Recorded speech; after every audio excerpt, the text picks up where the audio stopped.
yang berarti penyerah. Dalam arti kata, menyerah diri kepada Tuhan Yang Maha Esa. Jadi orang-orang Muslim diartikan sebagai orang-orang yang berserah diri kepada Tuhan Yang Maha Esa. Di sekitaran Berawat Tiongkok itu mereka sudah mulai melarang kali di sekitaran sungai mereka, serta mereka juga mulai beternak mencari berbagai jenis ikan dan juga perempuan dan anaknya bekerja sebagai pengumpul kerang di dasar laut. Dan pada saat itu ada dua komunitas di antara yang pertama yaitu komunitas pertama masyarakat manusia gender laki-laki. Mereka menangkap ikan menggunakan jala dan jaring yang mereka buat sendiri, dan untuk menangkap ikan Baiklah, hari ini saya Jermin Ababan dari Universitas Solo akan menceritakan tentang storytelling bahasa Inggris yang berjudul Breaking Dependence of Foreign Powers, atau yang artinya itu memecahkan ketergantungan atau memutuskan ketergantungan terhadap kekuatan asing dari bab 10. Nah, jadi di bab ini menceritakan bahwa Halo guys, di sini saya akan menjelaskan dan mempresentasikan dari storytelling bab 2 menggunakan bahasa Indonesia. Nah, bab 2 ini itu berjudul tentang masyarakat dan kerajaan sejarah melalui tulisan dan kuil. Nah, oke, baik. Di bab ini dijelaskan tentang kerajaan atau prasasti pada masa kuno. Nah, baik, di sini saya akan menjelaskan materi pada bab 2, yang dimana pada bab 2 ini yang berjudul yaitu masyarakat dan kerajaan sejarah melalui tulisan dan kuil. Nah, jadi di buku ini dijelaskan tentang peninggalan pada masa kuno. Seperti yang kita ketahui ya teman-teman, bahwa peninggalan itu seperti Candi Borobudur, Kerajaan Majapahit maupun Kerajaan Sriwijaya. Nah, selanjutnya itu pada abad ke-8 Masehi itu para penulis huruf-huruf yang ditulis di prasasti di daerah Jawa itu terlihat berbeda dengan penulisan huruf-huruf prasasti yang ada di daerah India. Nah, mengapa hal ini bisa terjadi? Jadi sebenarnya pada dasarnya Assalamualaikum warahmatullahi wabarakatuh. Nah, di sini saya akan menjelaskan isi dari buku Indonesian Peoples and Histories dari bab 4 yang berjudul Raja, Mentor, dan Manusia Bergerak Menanamkan Islam di dalam Sejarah Indonesia. Nah, pada abad ke-13 ada dua peristiwa penting nih yang terjadi di dalam sejarah Indonesia. Yang pertama yaitu yang terjadi di timur laut Sumatera, yang dimana dahulu ada seorang raja yang bernama Merah Silau yang berhasil mendirikan dan meresmikan sebuah pemerintahan yang bercorak Islam. Dan saat itu pemerintahan ini diberi nama Kerajaan Samudra Pasai. Dan saat itu Merah Silau ini mengangkat Sultan Malika Saleh sebagai pengelola dari kerajaan ini. Dan yang kedua, peristiwa yang terjadi di Jawa yaitu adanya seorang raja yang bernama Wijaya yang berhasil juga mendirikan. Assalamualaikum warahmatullahi wabarakatuh. Saya Arga Sariara di sini akan menjelaskan tentang CBR pada bab 3 yang berjudul Sultan dan Negara. Di sini saya akan menjelaskan tentang subbab yang pertama, itu sejarah melalui Islam. Tahukah teman-teman, sejarah melalui Islam datang ke Nusantara itu karena letak Indonesia yang strategis. Letak Indonesia yang strategis tepatnya di Selat Malaka yang menjadikan bangsa-bangsa asing lebih mudah untuk menyalurkan agama-agama seperti agama Islam tentunya. Yang saya ambil di sini itu ada bangsa Arab, bangsa dari Oke, di sini saya Nadia Samiadamanik akan menceritakan di buku People and Stories pada bab 5 yang dimana judul besarnya adalah Pendatang Baru di Kalangan Muslim dengan subjudul temanya yaitu Eropa Masuk Sejarah Indonesia. Jadi pertama-tama dalam buku ini membahas tentang kapal-kapal Eropa yang pertama kali masuk ke perairan Asia itu pada tahun 1490-an, di mana jumlah awak atau kapal ini lebih kecil daripada kapal-kapal Asia pada masa kini. Dan pada tahun 1505, bangsa Portugis ini berlabuh dan menuju jalan raya laut Indonesia untuk menuju ke Kepulauan Indonesia. Dan juga pada tahun 1511, bangsa Portugis ini datang kembali dan berlabuh di Ternate, di mana di Ternate ini ternyata pemerintahan. Baiklah, saya akan menjelaskan tentang Jepang dan Indonesia pada sejarah di Indonesia. Itu pada tahun 1920 sampai 1930, Jepang datang ke Indonesia dengan membawa modernisasi dan kemandirian mereka untuk mengatakan kepada Indonesia mereka akan membebaskan Indonesia dari kuasa kolonial atau Belanda. Pada tahun 1942, perkenalkan, saya Elsa Utagaol. Di sini saya akan menceritakan critical book report pada bab 7 yang bertema tentang negara lama dan baru, freelancer, nabi, dan milisi pada umumnya.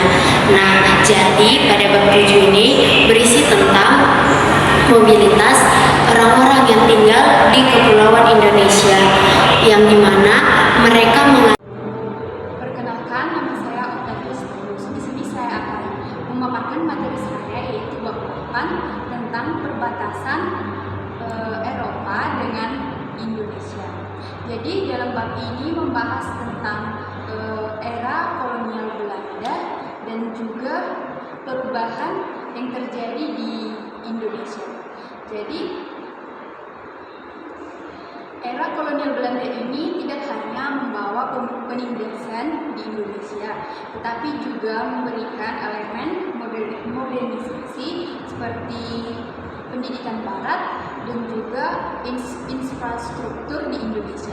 Hal inilah yang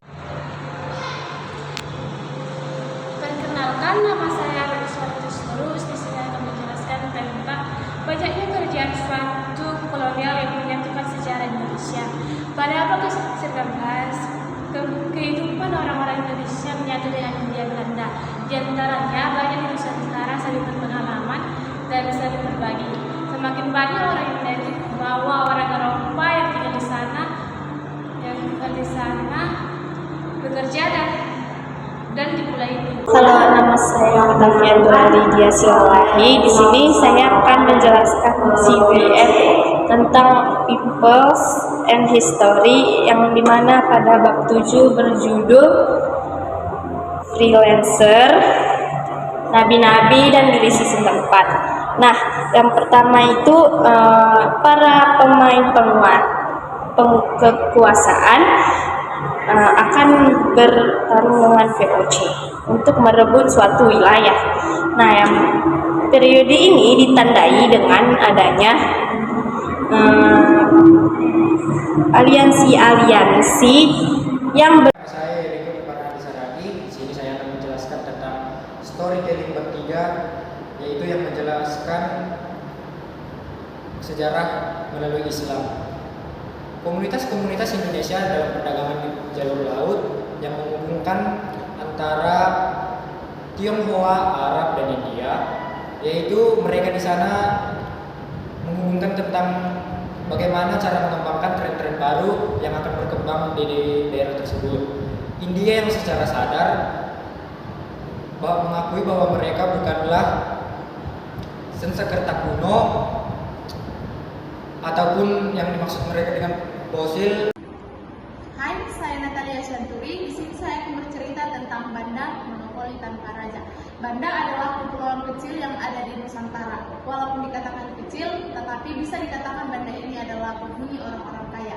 Mengapa saya katakan demikian? Karena Banda ini adalah penghasil pohon pala yang sangat besar. Sehingga pada suatu ketika bangsa Belanda dan VOC datang ke Banda untuk menguasai perdagangan pala. Dan pada tahun 1000. Baiklah, di sini saya akan storytelling tentang sejarah saya di bab 2, yaitu masyarakat dan kerajaan sejarah melalui tulisan Borobudur. Nah, situs sejarah yang paling banyak dikenal orang-orang itu yaitu adalah Candi Borobudur. Candi Borobudur ini merupakan candi terbesar yang dibuat untuk mendedikasikan agama Buddha dan dibuat juga untuk memuja para dewa-dewa agama Buddha. Candi ini merupakan gunung buatan yang dibuat oleh manusia sekitar tahun 760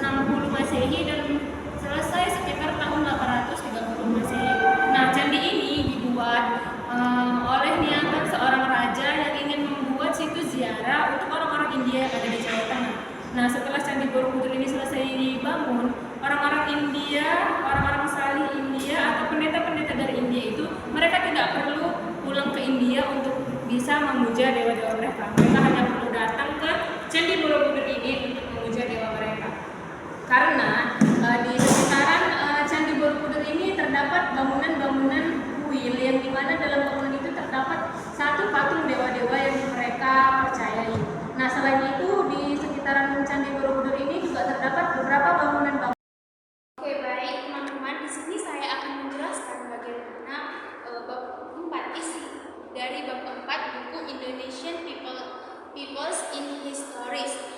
Nah, pada bab 4 di buku ini Taylor menuliskan bagaimana tentang dua kerajaan besar yang pernah ada di Nusantara kita ini, yakni Kerajaan Majapahit dan Kerajaan Samudra Pasai, di mana dua kerajaan ini berperan penting. Assalamualaikum warahmatullahi wabarakatuh. Saya Ina Anissa Pranginangin dari kelas R reguler 2023 akan membacakan CPR dari bab 6. Jadi pada abad ke-17, di mana Sultan Indonesia mulai menginginkan kekuasaan yang lebih. Jadi mereka melakukan berbagai cara untuk memperluas kekuasaan mereka. Salah satunya mereka berpikir kalau masuk Islam atau dengan menyebarkan agama Islam juga akan membantu mereka untuk memperluas kekuasaan mereka. Dan tidak hanya dengan itu, mereka juga dalam bidang pendidikan, pernikahan, mereka melakukan hal tersebut dan perdagangan juga. Jadi karena perdagangan itu tadi, inilah awal mulanya para saudagar-saudagar. Baik, di sini saya Dia Delia. Saya akan membawakan materi dari bab 5, yaitu mengenai newcomers in Muslim cycle, yang artinya itu pendatang baru di lingkungan Muslim dalam konteks kedatangan orang Eropa. Nah, di sini pada abad pertama ini, pada bab pertama saya akan membahas tentang kapal-kapal dan kapal pengangkut barang dari Indonesia. Nah, dalam sejarahnya kapal dan shipper di Indonesia itu memiliki sejarah yang panjang, yang dimana mereka ini mampu mengapakan teknik pelayaran, dan mereka ini mampu mengitari pulau-pulau yang ada di Indonesia. Nah,